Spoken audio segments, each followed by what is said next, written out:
Today I'm going to talk about some of the custom mods to my SCX24 Bronco. I've been working on this for a while and it's coming out pretty fantastic.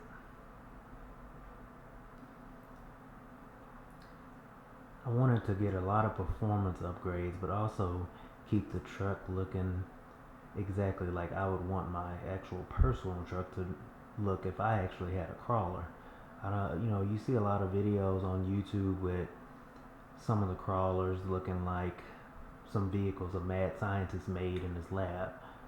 I want to try to keep this thing looking kind of close to stock with a little bit of custom work done to it. First off, you can see that I have some custom wheels and tires. The Injora Crawler Master tires, they're very soft, great grip, and they adhere well to different surfaces. They're kind of like a middle-sized tire, basically. Not too big, not too small, kind of just right. And I have the Mofo RC UPW wheels, which are some great weighted wheels that come in like a three-piece wheel. Fantastic wheels.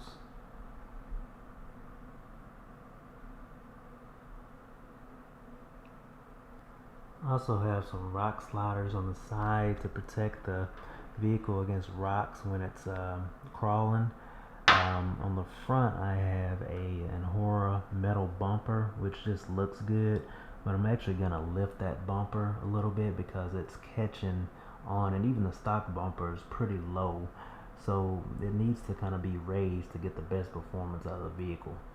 I also have the RC Lions 43mm shocks and then Injora high clearance links.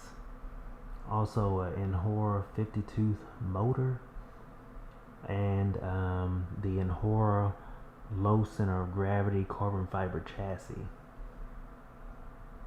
I'm actually working on the placements of several things in here. I just moved the battery to the front to get a better weight in the front than in the rear to give the vehicle better upward climbing capability.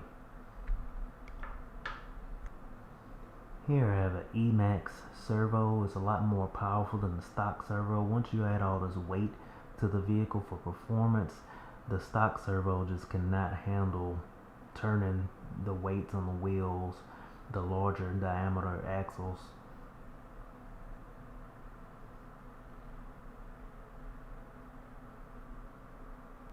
This low center of gravity chassis has a lot more mounting points for your suspension. So basically, if you can see, there's a lot of different mounting holes here that gives you so many options to get the perfect position for your shocks for the type of rig that you're actually building. And this Injora motor that I put in is a lot more powerful on the low end with torque than the stock motor.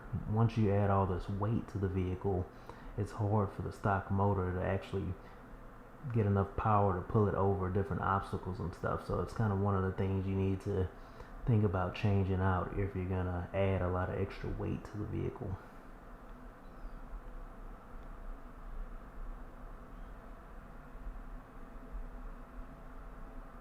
Right now I'm running the stiffest springs that came with the RC Lion suspension.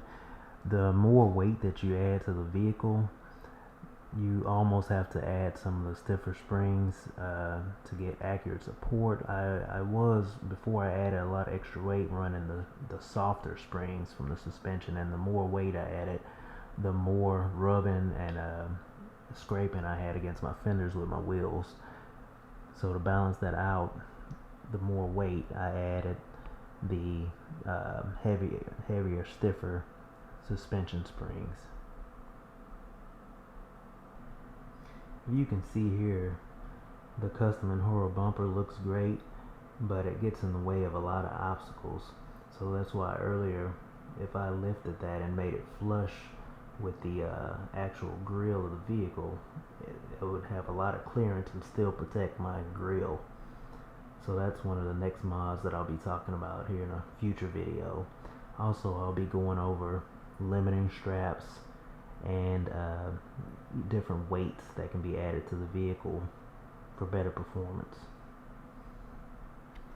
I actually left the stock tire that came on the back of the vehicle on the back because I actually really love the way a tire looks on the back, and I would not add a custom wheel to the back because it's just going to add more weight to the vehicle, and the stock one does not hardly weigh anything.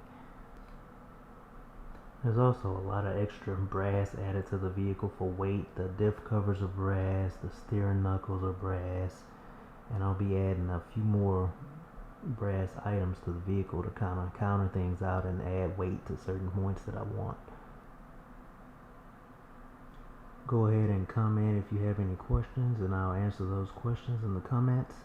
And go ahead and like and subscribe. I'll be making future updates on this vehicle as well as other crawlers and vehicles in the future.